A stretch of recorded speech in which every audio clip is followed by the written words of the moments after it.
Hey guys, welcome back. Today we're going to be playing the original 14 Nights of Revariance again. More specifically, I'm planning on covering probably the M variant, Multiple.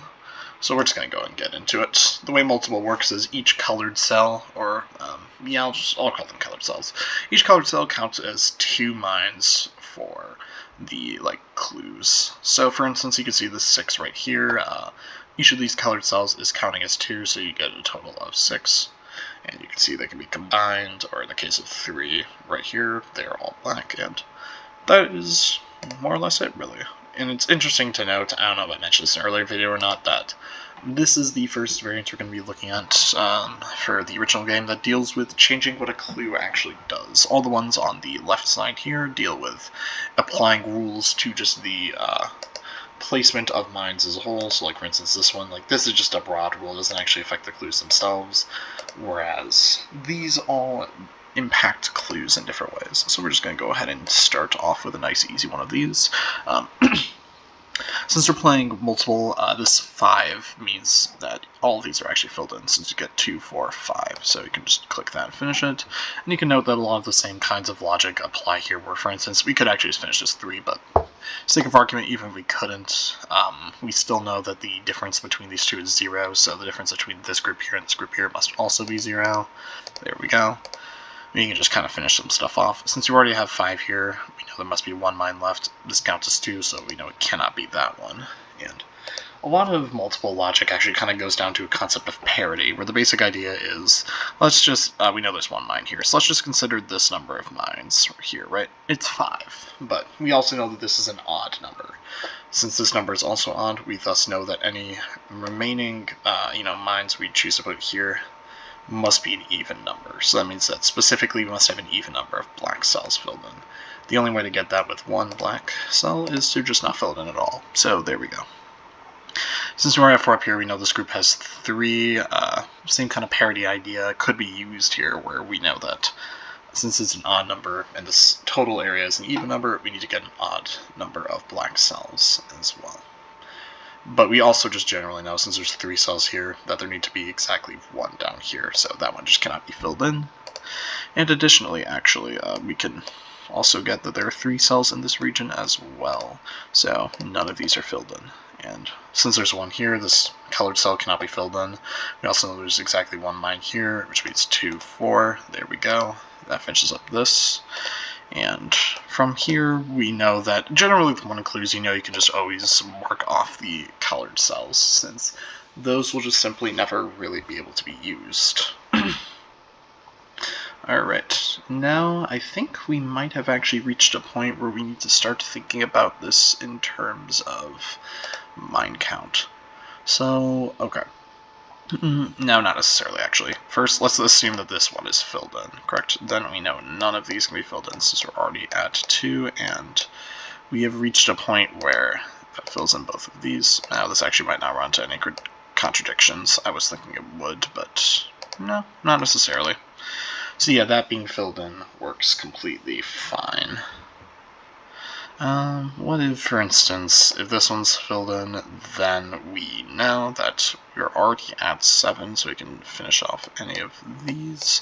Okay, this one runs into a contradiction. So let's just say that we fill in this cell, right? None of these ones can be filled in, because we're already at 2, and if you notice here, we are also at 7, so these ones are also not filled in.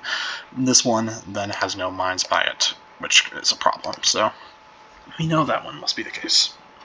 There's actually interesting information here for this too. We know there must be at least 1 mine in this group of 2 cells here, which means that there will be 1 remaining mine in this group here, right?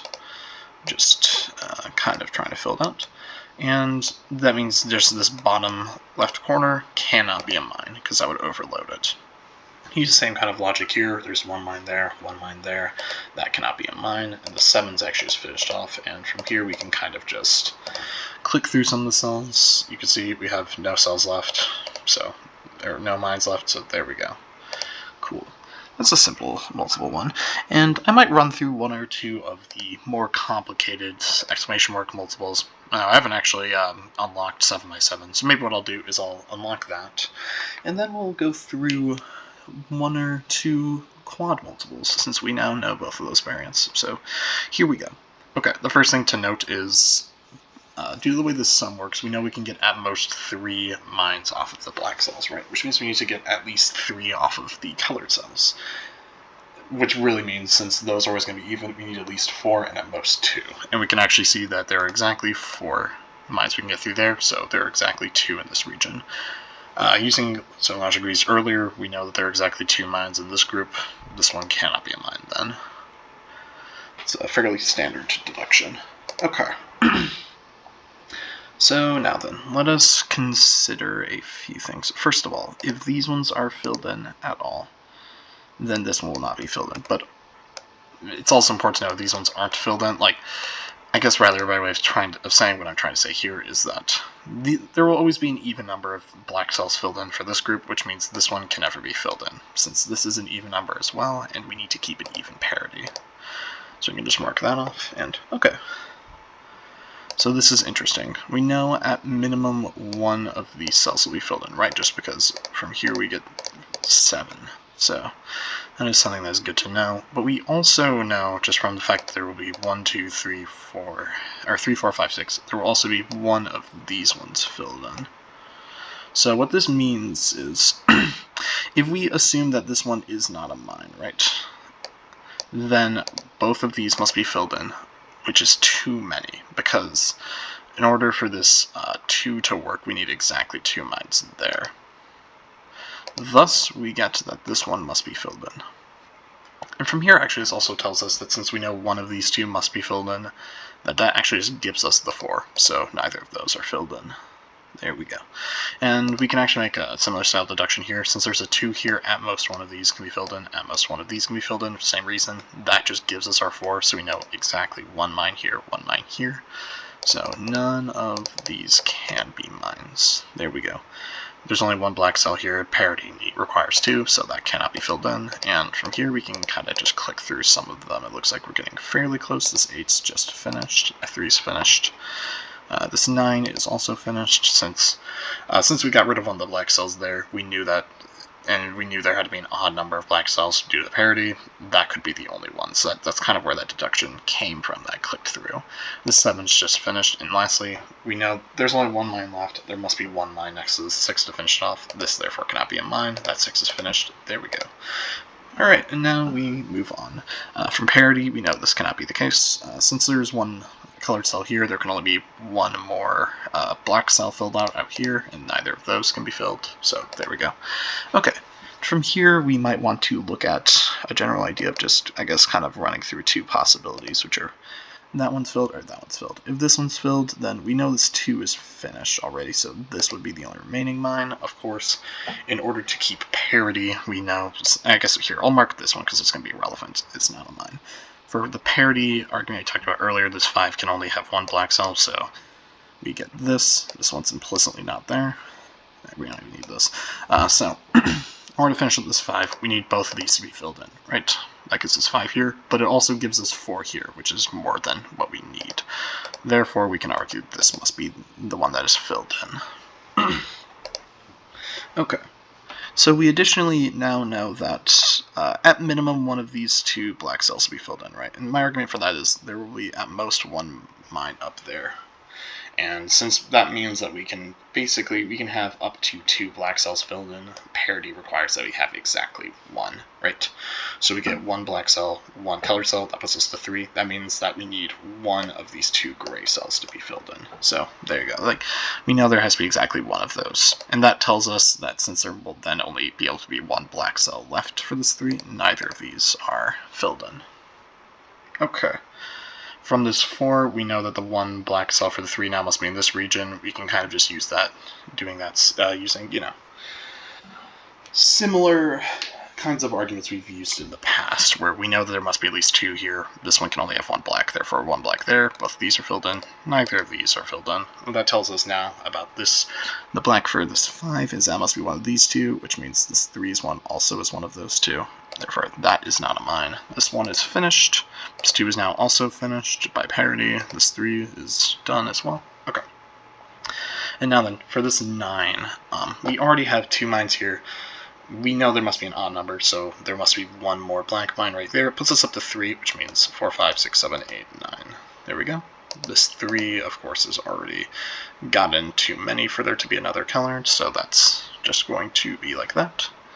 And from here, this 3 is finished, that's finished, 6 is finished, 9 is also finished, and we can actually just kind of click through it now. There's only 3 mines left, 3 squares left, we are done. Alright, this is going to be the last hard, I guess, multiple we run through real quick before we go on to combining variants, so let's go. This 8 is already done. That also, rather, not from that, but this one we know cannot have either of those. Standard logic is earlier. Okay. One thing we do also know is that there will be at least one up here, right, for this 3 right here, since there's 1 down there. So that means either this one is filled in which case neither of these are filled in, or this one is filled in. Well, actually, that tells us exactly that. In which case we know none of the ones around the 2, including specifically that one, can be filled in. And since this covers both, or rather any possible arrangements, we know this one can never be filled in. So it's 0, that allows us to just fill up both of those. This 3 is also finished. And since we know that there are 2 up there, we also know there must be 2 down here. And we could also just solve that normally from the 3, but that's kind of an extension of one of the general Minesweeper tactics I talked about last time. From this 5, we now need to have odd parity, so there can only be 1 mine in this group of blacks, and that means this one must also have a mine. This 4 is just finished. If you put 1 there, the parity wants to work out, so you can't. And this 7 needs only 1 more, which means this one cannot be a mine. This 5, it will also be finished off of that mine, so we can do all of that. This 5's done, this 3's done, this 8 is also done, and there we go. There are no mines left, and we can then mark that one. Cool. So yeah, I guess I've just now unlocked the 7x7 for multiple as well. The last thing that we're going to do, and I guess I'll start with one of these ones, is I haven't showed this yet, but as you can see, there are a lot of combinations. Specifically, the way it works is, first of all, in all of these groups, you get every left variant can be combined with every right variant, and the idea is just both of them work simultaneously. And then there are also some bonus variants like this, this, etc., which operate similarly, where these ones are also ones that are based off of mine placement. These ones are also based off of clues. We'll get into hashtag later. And the idea is you can combine any group of them. And then there are also some combinations in here where it's either 2 left or 2 right ones. That will be for a later date as well. But for now, you can see, I actually know someone who's finished up all of these completely. I have not. Maybe I will one day, but it's a lot. Anyway, that's the reason we're going to the 6x6s for the multiple quad, so here we go. And if you recall from last time, quad just means there cannot be a mine in any. Rather, there must be at least 1 mine in every 2x2 region. Alright, so here we go. This is actually a fairly standard piece of logic for this combination. In this case, let's assume that there is a mine here specifically, or really on either of these. It's a symmetrical case. What that means then is this 2 is finished off, and we run into a problem with a 2x2 square right here with no mines. Therefore, we can conclude that neither of those can be mines. That also tells us that we know there will be 1 mine in this region, right? Which means that there must be another mine over here. Of course, or at least 1 mine. I guess there could be 2, right? But the main reason I'm calling this out is because regardless of where we put a mine in here, neither of these ones can have mines. And maybe actually be more clear if I did like that, I guess. Neither this nor this can have a mine, right? Because if they did, then there would be no way to put a mine in this square. So we can mark both of those off. We know that there's a 1 here. We also know that there's a mine in this group. We know there must be at least 1 mine there. And that actually already puts us up to 2, so we know there must be exactly 2 in that group right there. There we go. Okay. If we put a mine in here, then we get this 2x2 square with no mines, so therefore no mine there. This 3 is not finished. That one's also finished, and that 2. Okay. And the same logic applies here, where there's no mine in that square, and this can no longer be the case. We know there's 1 mine here now, so the other mine for this 2 must be right here, and we can just mark that one off, since we know it is not going to be there. This 4 is now finished, so is this 3, so is this 3, and this 2. And this 4, geez, it's going to be a lot of this. You know that one can't be in mine because putting that would put on the wrong parity, and there are no more blanks. Also correct. These 2s will also just get finished for a bit. Same argument here. The 6 is actually just completely done. So is this 5. So is this 2. And then we have 2 squares left, so we can mark them like such. Okay, and I think just to round off this video, it might be a little bit shorter today, just because honestly I find multiple to be a lot easier than some of the other ones. Yeah, okay. So, oh cool, I haven't actually done one of these yet. So what I'll do is I'll just run through a hard quad multiple. You can see how it goes, so. Okay, by parity we know this one cannot be filled in, so there we go. We also know that there must be specifically 1 mine in this group. If there were 2, then we would have squares, a square here that has no mines, so we can say there's a mine up there. There's 1 mine in this region right here, and let's just see if there's anything else we can say about this mine. Okay, so first of all, if we presume there's a mine up here, then we know that the other mine cannot be in this square or this square, because both of them would result in a 2x2 square with no mines. What that also tells us in this case, there must be a mine here to satisfy this 4, and that the other 2 mines must be here and here, which gives us some information that if there's a mine up there, there just cannot be a mine down here either. Because if there were, then this 4 would have too many. Okay, now let's think about the case where there is a mine here. First of all, there can't be a mine there for this 4, but there also can't be a mine, well, no, there can be a mine down there, can't there? No, there cannot. If there's a mine down here, then this 2x2 square is also unmined, so we know that this one can never have a mine. There we go. Okay. So now then, from this 2 different, like, we can use the idea of differences of regions below and above to show that since there's a difference of 4 and there's only 1 mine there, or rather 1 black square there, this one must be filled in, that one cannot. And that actually does enough for our case argument. Since we know this one is here, we can now safely say that, well, actually, I guess from this kind of square here, we know there must be 1 there, 1 there, 1 here, 1 here.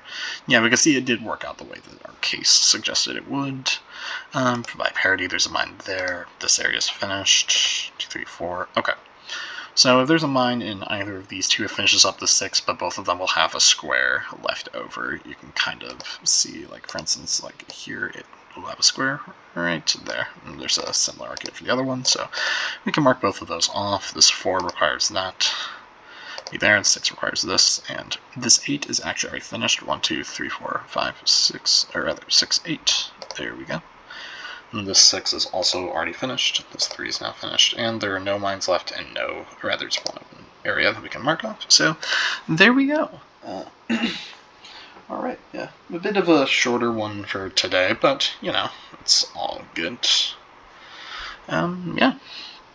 So anyway, thank you for watching. Next time we'll be covering Connected, I guess, and, you know, maybe we can see about doing something like Connected Quad in addition to the other things. That could be kind of fun. Eventually, like, when we get to some of these later ones, like, I'm not going to be going through every, like, combination of these being, like, for instance, like, once we get to, like, B, I'm not going to be like, okay, we're going to do BM and BL and BW and BN, etc. Then that's going to be a lot. But I'll probably cover like 1 or 2. I can go through all of them like right now though, because we haven't gone far enough for there to really be a lot of different cases. Anyway, thank you for watching. I will see you next time. Peace.